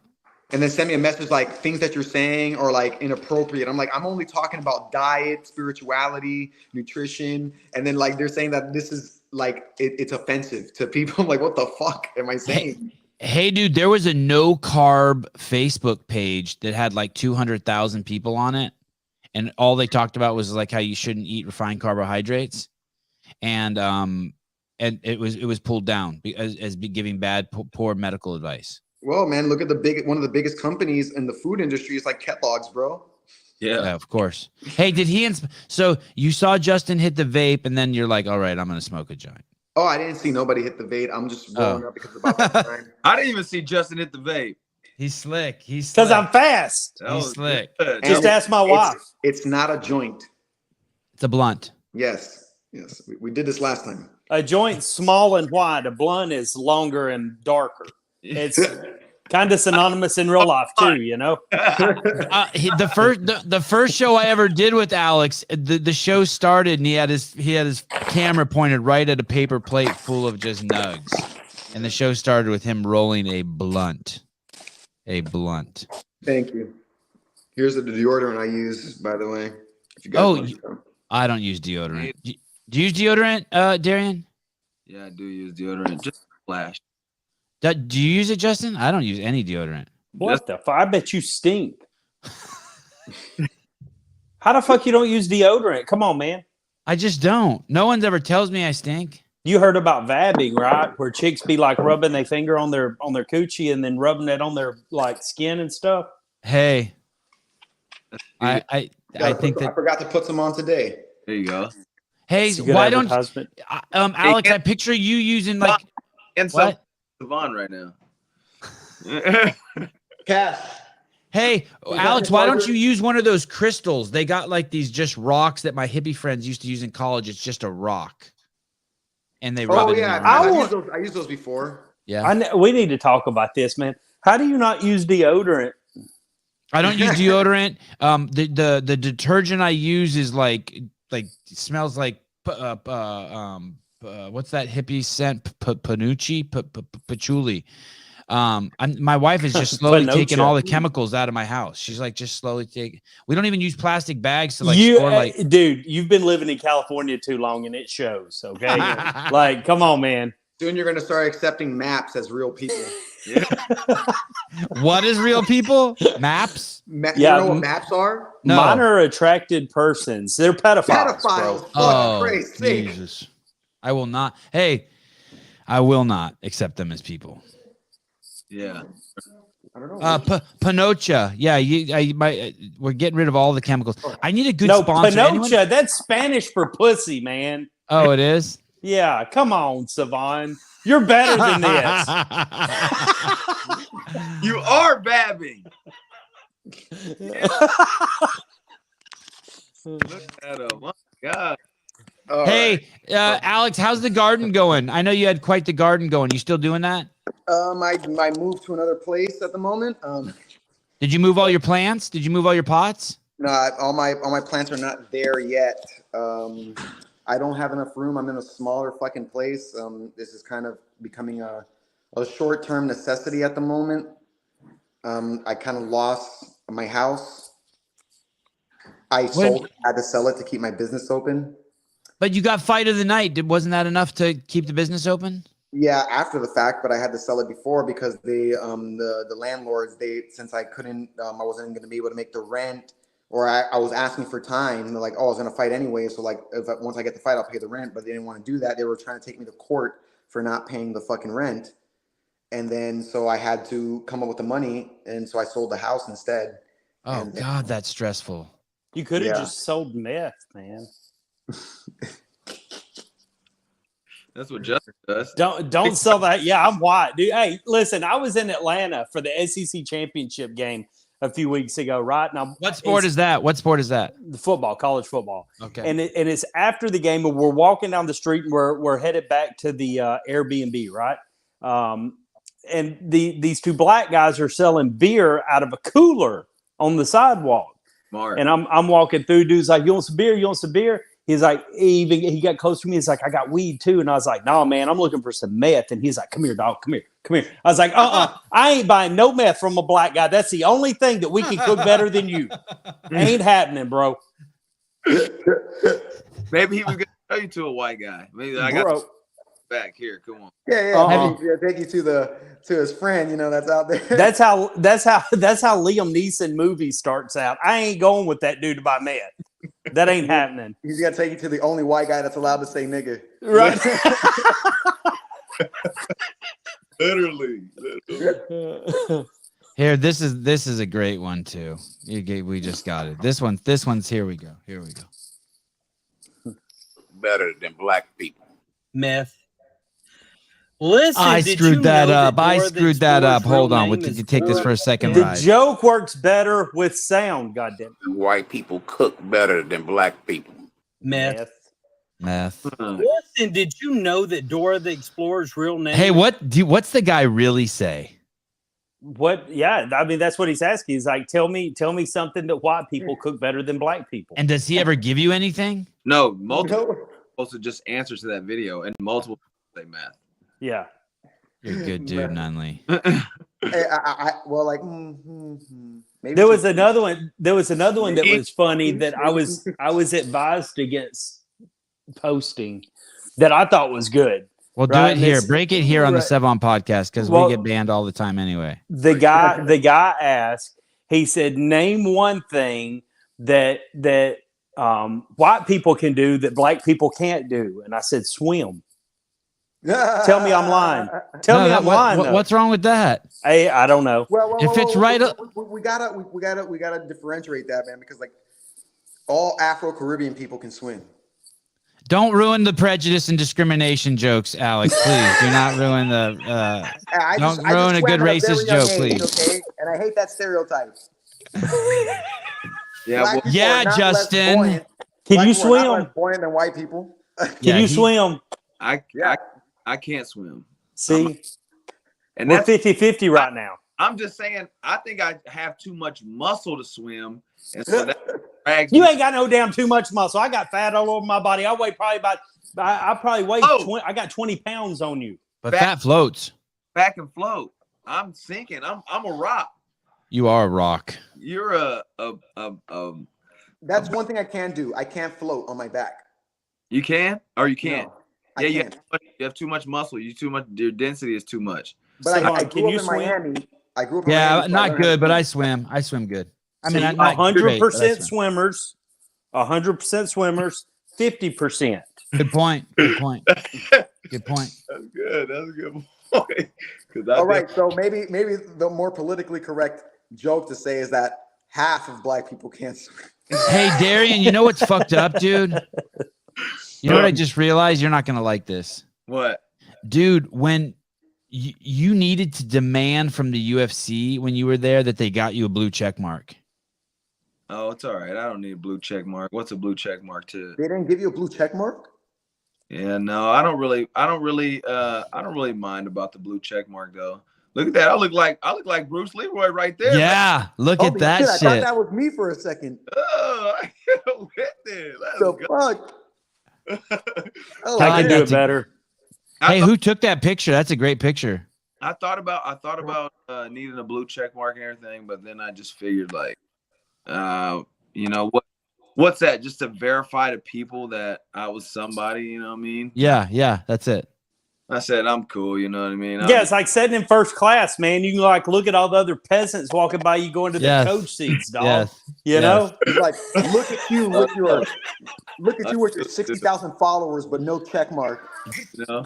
Hey, look at this. I didn't know Justin held bags for you. There he is. Hey. There's Nunley. I ain't doing that. I tell too many jokes. I'd be like cracking jokes while he's punching, him slip and just jaw me one time. No, I'm good. Oh, yeah, it's pretty good. How long have you been in UFC, Darian? I was in the UFC for only a short time. I had 3 decision losses, and then they booted me. 3 decision losses, Alex. And they booted. For sure, one of them, 100% one of them was not a loss. For sure. I'd probably say for sure 2 of them, but I don't want to be total suck his dick here. I'd say for sure 2 of them, but you can go ahead and put it in your mouth.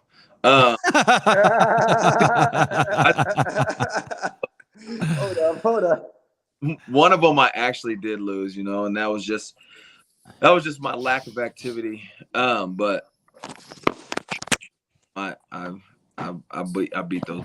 But what are you gonna do? You gotta sometimes, maybe there was a step I missed, so maybe I got knocked back down a couple levels, and I'm supposed to, redo something. So I'm still on the grind, still on the push forward. I'm gonna I got also an MMA match set for March 25th. You do? And yeah, it'll be in Florida for Titan FC. Nice. Who are you fighting? They haven't given Tony just promised to be on that card, so we're at in Florida. Oh, somewhere wherever they're at. You can stop by Fort Walton Beach, get your ass whooped on the way. Well, I'll wear that damn head out. Stop by here. Stop by there, I do. And I got a couple jiu-jitsu matches. I'm gonna try to get a boxing squeezed into the Black History Month. Just a late notice boxing match somewhere, hopefully in California. And sorry, guys. I'll fight you for Black History Month. Hey, Alex, I'd pay to see that. I'd pay to see that. Hey, Alex, check this out. He fought Brian Barberena, Ian Gary, and Johan Lanise. I mean, all fucking great fighters too. Well, I don't know about Ian Gary. Time to tell. But the other 2 for sure. Yeah, Brian Barberena is a tough. I used to train with him back in AZ, man. He's a tough motherfucker. Yeah, on 3 days notice. That was my first UFC fight on 3 days notice. And it was a banger. Crazy. It went to decision. It was a banger. It was a great fight. Yeah. Oh shit, I gotta go. I got a business call. Okay, bye. Love you. Bye. Thanks for checking in, brother. I'm not gonna lie to you. I might have to scoot out here too. I got work. Me too. I don't want to get contact high. Hey, by the way, I really love that room you're in. Every time you're in that room, I love that shot. I want to like go look and see what's in that bookcase. I want to touch some of that shit in there. There's a ton. Like it starts Yeah. like from this side. It starts from magazines, and then we have Guinness World Records books. Yeah. And then we have cookbooks, how-to books, board games. Yeah, board games. And then over here is a small section of like theology and stuff like that. I like it. Yeah. That's all you need. A small section. Just a small section of the But yeah, it's quite a few good books on there. I got on the how-to shelf, I have a lot of mixed martial arts how-to books. I got George St. Pierre's book, Bruce Lee's.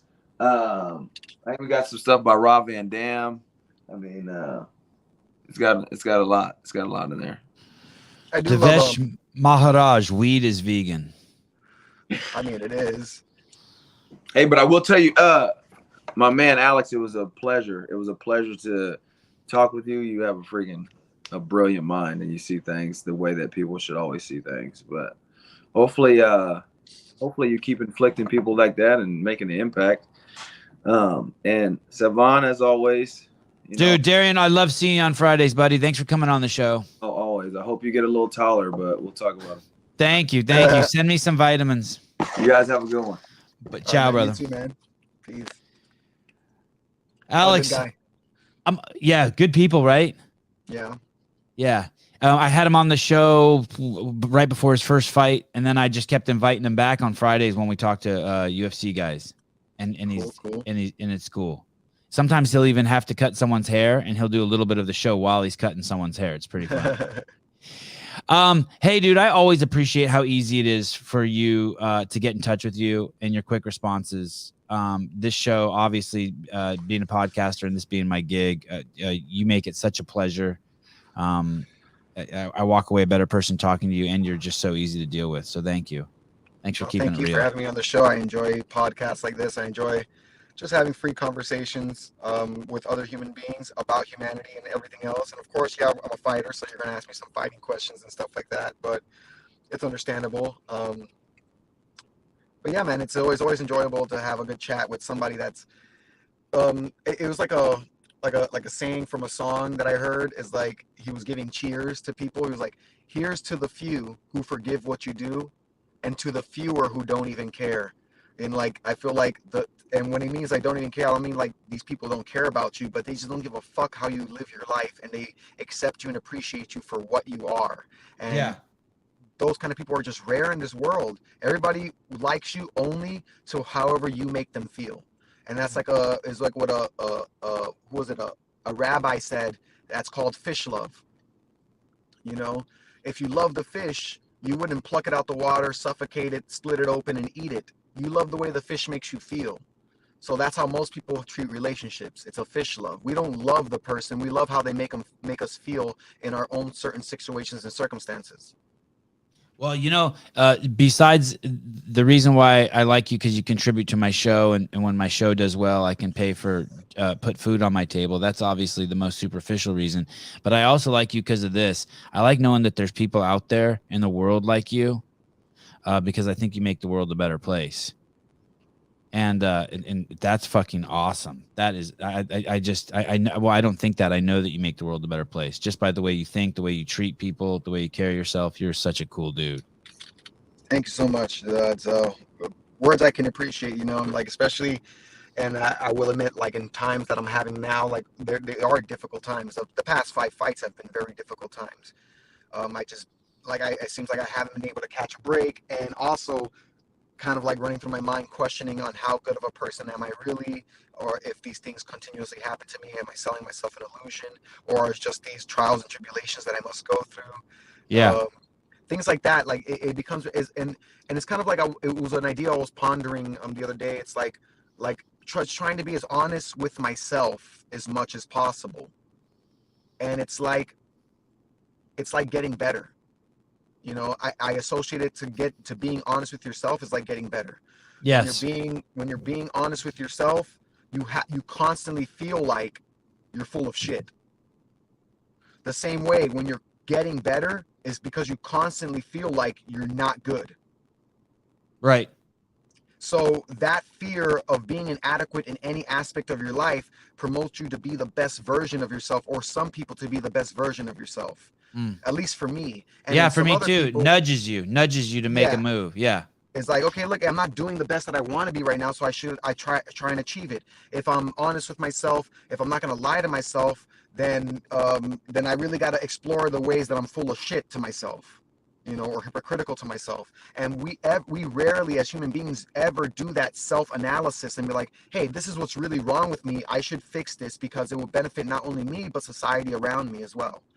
And this is the function of, I believe, our purpose in humanity, as to live in human life together as one consciousness, you know, like as one being, as in we are concerned and committed to each other in such a way that it promotes interdependency. And we fall short of it a lot of the times, but it's just because we don't look at ourselves as not enough. Does that make sense? Makes sense. Fucking 100%. You know, we're always thinking that like, oh, I'm good for this, and everybody has to accept me for what I am. No, if you're an asshole, if you're a scumbag, if you're a loser, if you're a bitch, we don't have to accept you for what you are. You got to get better. It's not okay to be that way. It's not. It's not okay to be fat and lazy. And it's not. You have to go out and exercise. This is your human body. This is your vessel. Do the best that you can. If not for yourself, then for everybody else around you. Because when you're doing good, everybody else does better. And nobody really realizes that.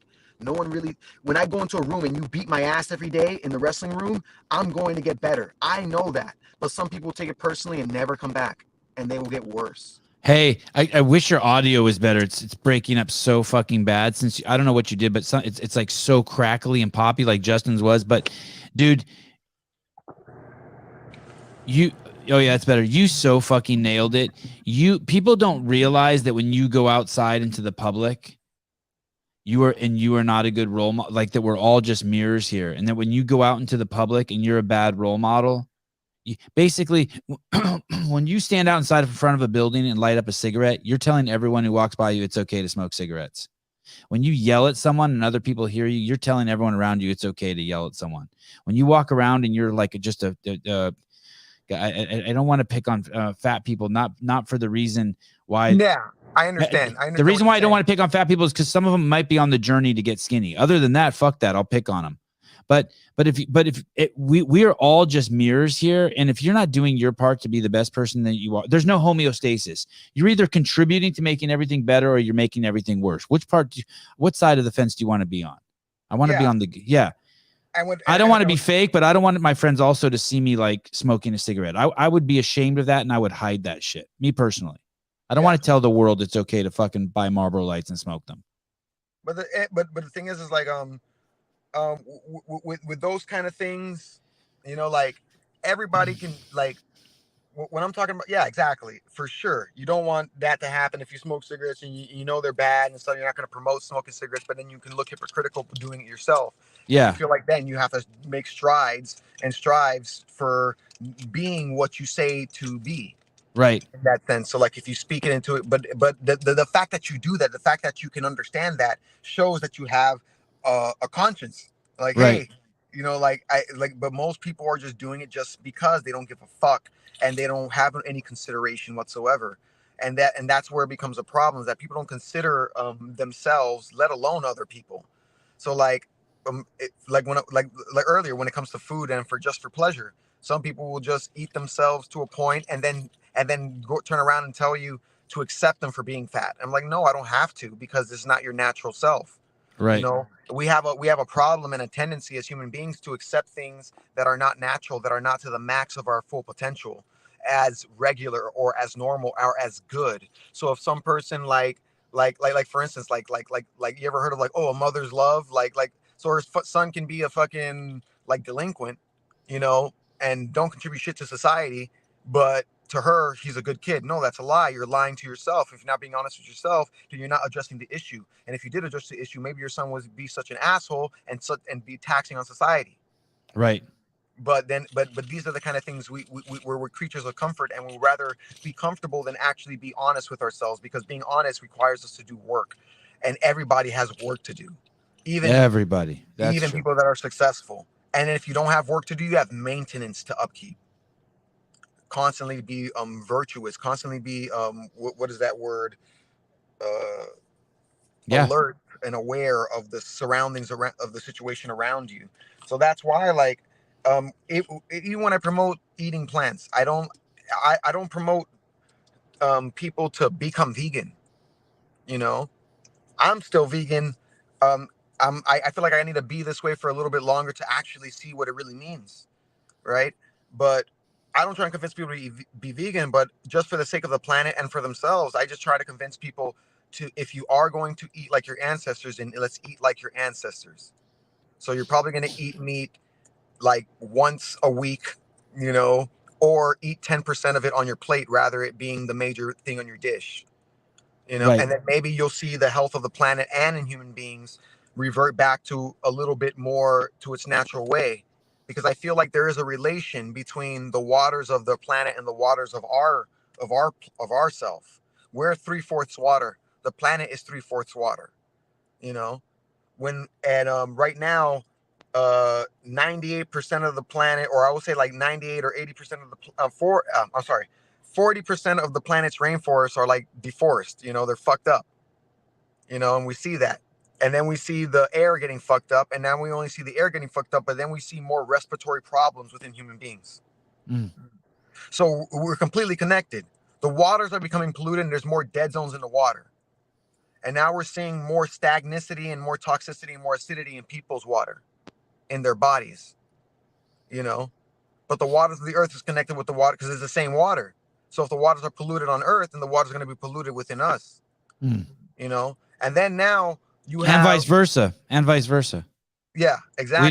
We eat a bunch of shit and pollute ourselves. We're polluting the earth with that same shit. It goes within symbiosis. Each other. Yeah. And then the same thing too with the earth. Now we will kill ourselves before we kill the earth, though. The earth will go on. No, for sure. But but we can see that the problems arising in ourselves is in direct correlation with the problems that are continuing on the earth. Yeah. It just takes place in a different time frame. So for us, it happens a little quicker, and we don't associate it with the earth that's going through in a more longer period of change. So with the earth, you know, we're poisoning the earth because all the runoffs from the factory farms is literally drenching the soil with blood, guts, and shit. And you can't grow anything on it. It becomes barren land. They become almost deserts and stuff. And look at our bodies. You know, we're being afflicted in the same way. So the more we hurt the earth, the more we hurt ourselves. So we just got to try and live more naturally. If we're going to hunt, then how was ancient man 75, 100 years ago, not that ancient, by the way, were able to keep eating meat, eating whatever they wanted, but still keep 98% of the wild animals alive? How is it that 75 years later we only have 2% of them alive? And I have so many friends who hunt, and those guys who hunt are the guys who want to keep the land the most pristine. Yeah, and right now we're just fucking it up. And it's it's not because we need to eat meat more. No, it's because we want to eat more. Right. And we definitely don't need to. And so we have to change our priorities on earth, our desire system. Like, what do we think is important and what is not? And like really understand that, yeah, we're here one time as far as we know it, and we got one planet, but there's going to be people here after us, and they're related to us. They're our children, and we would like to leave it better. I would like to leave it better than when I found it. Alex, I have to go. I loved having you on. You are awesome. It blew by. Yeah. Yeah, you are truly great. I'll be watching on the 25th, and I'll keep bugging you, and I look forward to our next chat. Each podcast I do with you keeps getting better and better. You are a cool dude, brother. Oh, thank you so much. Peace. Peace, man. I don't want to fuck with his energy. I know that was a bit abrupt. Yeah, no, he was going, but it was that time for you, so you did good. Okay, good. I really like him. He gave. He really gave awesome of himself this show. Dude, the first portion when he was going on like the Black History Month stuff and things like that, there was some great stuff in there. I took a little timestamp so we could clip it. Woo! Clip it. Clip it. That show was crazy. That show was a lot of fun. God, Darian's so good too. And then Justin Nunley came on. What a show. Yeah, that was a lot of fun. Okay, March 25th, Alex Caceres. Is TDC coming today? No, is he scheduled? Yeah, yeah. Okay. Well, you could keep moving that. We just got to keep moving it. Soon he is. He's a moving target, guys. Yeah, he's moving. Yes, exactly. Someone stop having a life. We need 8 hours a day of podcasts. Soon. Very soon. I'm getting rid of my life. I'm so selfish. Okay, I am late for a breakfast appointment. You guys are the best. 10 a.m. show today? No. Is that what it's scheduled for? I think it's scheduled for noon. I'm going to adjust it right now. So okay. They'll see we might do a show tonight. I need to call and see what Susan's doing. All right. Yes, Mark Moss, you have said it. You've hit the nail on the dick. Yes, with Greg. We're going to breakfast with Greg. You've hit the dick on the nail. Okay.